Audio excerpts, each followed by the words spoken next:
ఉద్యమకారులను ఏ రాజ్యం కూడా గుర్తించదు, పట్టించుకోదు. దానికి చారిత్రాత్మకంగా అనేక సంఘటనలు ఉన్నాయి. ఎప్పుడు కూడా ఉద్యమకారులకు ఏంది అని అంటే వాళ్ళకు మిగిలేది ఏంది, అటు జైళ్ళు ఇటు కేసులు ఇవే ఉన్నాయి. కానీ ఇక్కడ ఒక ఆశావాహ దృక్పథం ఏంటి అంటే, గత ప్రభుత్వమైనా ఇంకో ఏ ప్రభుత్వమైనా నాడు స్వతంత్ర పోరాటంలో పాల్గొన్నటువంటి వాళ్ళను, తెలంగాణ దేశ స్వతంత్ర పోరాటంలో పాల్గొన్నటువంటి స్వతంత్ర సమరయోధులను ఎట్లయితే గుర్తించారో, తెలంగాణ ఉద్యమం అనేటివి కూడా అంతకంటే తక్కువైంది అయితే ఏమి కాదు. సో ఇది మరో స్వతంత్ర పోరాటం లాగానే దీన్ని కూడా గుర్తించాలి. ఎందుకంటే తెలంగాణ ప్రజలు వాళ్ళ అస్తిత్వం కోసం, ఆత్మగౌరవం కోసం, స్వయం పాలన కోసం దాదాపు 60 సంవత్సరాల పాటుగా నిరంతర ఒక సుదీర్ఘ పోరాటాన్ని చేశారు. ఇది ఏ స్వతంత్ర పోరాటానికంటే కూడా తక్కువైంది కాదు. ఎన్నో అమూల్యమైనటువంటి ప్రాణాలను త్యాగాలు చేశారు. ఎంతోమంది ఆర్థికంగా, మానసికంగా కుంగిపోయారు. చాలామంది కుటుంబాలు ఆగమైనాయి. ఇవాళ 2009 నుంచి మాలాంటి వాళ్ళు 2000 సంవత్సరం నుంచి పోరాటంలో ఉన్నాము. అటు 2 దశాబ్దాలుగా మా జీవితాలు కూడా ఆగమైనాయి. మా చదువులను పక్కన పెట్టి తెలంగాణ ఉద్యమంలోకి వచ్చినాము.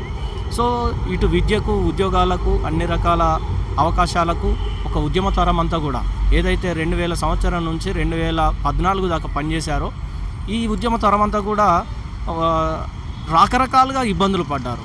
ఒక పక్క కేసులను ఎదుర్కొంటూ, మరో పక్క ఇటు ఆర్థికంగా ఇబ్బందులను ఎదుర్కొంటూ ఉద్యమంలో పాల్గొన్నారు. సో మొత్తం జీవితాలను పక్కకు పెట్టే తెలంగాణ ఉద్యమంలో, అంటే తెలంగాణ వస్తే మనకు మన అవకాశాలు మనకు దక్కుతాయి, మన ఉద్యోగాలు మనకు దక్కుతాయి.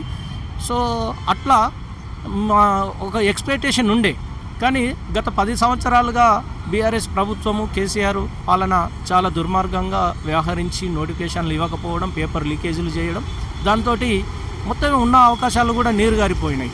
ఇంకా ఏమి చేయలేను అంటే, అప్పుడు 20 ఏళ్ళు ఉన్నటువంటి వ్యక్తి ఇప్పుడు 40 ఏళ్ళకి వచ్చిండు. 40 ఏళ్ళకి వచ్చిన తర్వాత ఎక్కడ కూడా ఒక ఎంప్లాయ్మెంట్ అనేటువంటిది దొరకదు. కాబట్టి ఇప్పుడు మనం డిమాండ్ చేస్తుంది ఏంటంటే, ఈ ఉద్యమకారులను గుర్తించి, దీనికి మనకు చాలా ఎగ్జాంపుల్స్ ఉన్నాయి.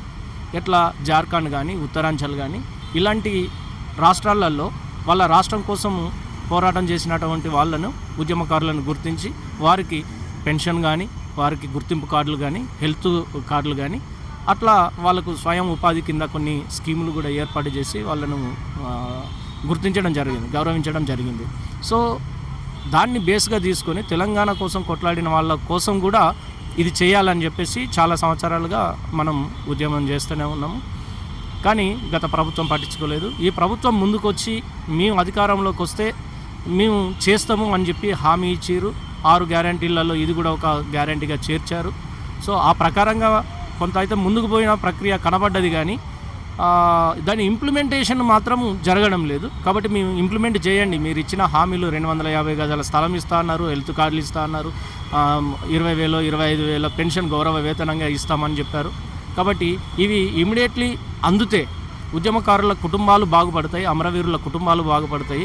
ఎప్పుడంటే 1969 నుండి ఉద్యమం చేసినటువంటి వాళ్ళు ఇవాళ చావులకు దగ్గర అయ్యారు, కాటికి దగ్గర అయ్యారు. కనీసం వాళ్లకు హెల్త్ స్కీమ్ అయినా ఉపయోగపడుతుంది కదా, వాళ్ళకు కనీసం పెన్షన్ వచ్చినా కూడా కొంత వెళుతుంది కదా, కుటుంబాలు గడుస్తాయి కదా. ఈ ఉద్దేశంతో తెలంగాణ ఉద్యమకారుల జేఏసీ ఒకటి ఏర్పాటు చేసినాం. మేము విద్యార్థులుగా తెలంగాణ విద్యార్థి ఉద్యమకారుల వేదిక ఒకటి ఏర్పాటు చేసినాం. గత 2-3 సంవత్సరాలుగా మేము నిరంతరంగా దీని మీద పనిచేస్తూ ఉన్నాం. ఇప్పుడు రేవంత్ రెడ్డి చేస్తాడని మీకేమైనా నమ్మకం ఉన్నదా? గతం కూడా 10 సంవత్సరాలు ఆయన కూడా ఇదే మాట చెప్పిండు, ఉద్యమకారులను గుర్తిస్తాం, మేము చేస్తాం అది అని చెప్పి 6 గ్యారెంటీలో ఒక మేనిఫెస్టో పెట్టిండు. దీన్ని ఎట్లా ఒకవేళ చేయకపోతే పరిస్థితి ఏంది? సో గతంలో అయితే ఉద్యమకారులను గుర్తించడం కాదు కదా, ఉద్యమకారులను అసలు ఏమాత్రం పట్టించుకోలేదు. ఇప్పుడు రేవంత్ రెడ్డి కూడా అదే దారిలో పోతున్నట్టు అనిపిస్తూ ఉన్నది.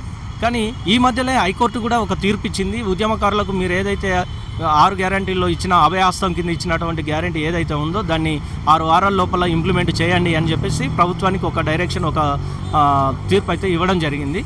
సో ఆ హైకోర్టు తీర్పును దృష్టిలో పెట్టుకొని మీరు ఎన్నికల మేనిఫెస్టోలో ఇచ్చినటువంటి హామీని దృష్టిలో పెట్టుకొని తప్పకుండా చేయాలి. చేయకపోతే ఉద్యమకారులు తిరిగి మిమ్మల్ని గెలిపించారు. ప్రతి గ్రామానికి ప్రతి ఇంటికి తిరిగి ఈ ఉద్యమకారులే డప్పు కొట్టారు, కళాకారులే డప్పు కొట్టారు, పాట పాడారు. ఉద్యమకారులు జెండాలు బట్టి మొత్తం తిరిగిరు. కాంగ్రెస్ కాకపోయినా కాంగ్రెస్కు సపోర్ట్ చేసినటువంటి ఉద్యమకారులు మేము. కనుక ఇలాంటి ఉద్యమకారులను పట్టించుకోకపోతే మళ్ళీ అదే డప్పు కొడతారు, మిమ్మల్ని గద్దె దించుతారు. ఇది ఒక హెచ్చరిక లాగా మనకు గతం కూడా ఉన్నది. కాబట్టి ఆ ప్రభుత్వాన్ని అంతే కదా దించారు. వాళ్ళని దించిన వాళ్ళను మిమ్మల్ని దించడం పెద్ద సమస్య కాదు. కాబట్టి దీన్ని దృష్టిలో పెట్టుకొని, కాకపోతే ఇక్కడ ఏంటంటే మహేష్ కుమార్ గౌడ్ లేకపోతే ఇక్కడ పొన్నం ప్రభాకర్ గౌడ్ స్వయంగా ఆయన ఉద్యమకారుడు, ఆంధ్ర పెత్తందారుల చేతిలో పెప్పర్ స్ప్రే కూడా కొట్టిన పరిస్థితి ఆయన కళ్ళల్లో. కాబట్టి ఇలాంటి వాళ్ళు కొంత మాకు నమ్మకంగా ఉంది. కాబట్టి వాళ్ళ నాయకత్వంలో మేము సాధించుకుంటామనే నమ్మకంతో ఇంకా ఎదురు చూస్తున్నాం. అంటే రేపు అసెంబ్లీ సమావేశాలు ఉన్నాయి, అందులో ఏమైనా మీ గురించి ఉద్యమకారుల గురించి రేవంత్ రెడ్డి ప్రస్తావించాడని? తప్పకుండా ప్రస్తావించాలని మేము డిమాండ్ చేస్తూ ఉన్నాం. మిగతా మంత్రులు, ఎమ్మెల్యేలు కూడా ఉద్యమకారులకు ఇచ్చిన హామీని నెరవేర్చాలి అని చెప్పి ఈ సందర్భంగా మిలియన్ మార్చ్ డే సందర్భంగా మేము గుర్తు చేస్తూ ఉన్నాం. ఇలాంటి మరిన్ని వీడియోల కోసం మా యూట్యూబ్ ఛానల్ను లైక్ చేసి సబ్స్క్రైబ్ చేసుకోండి.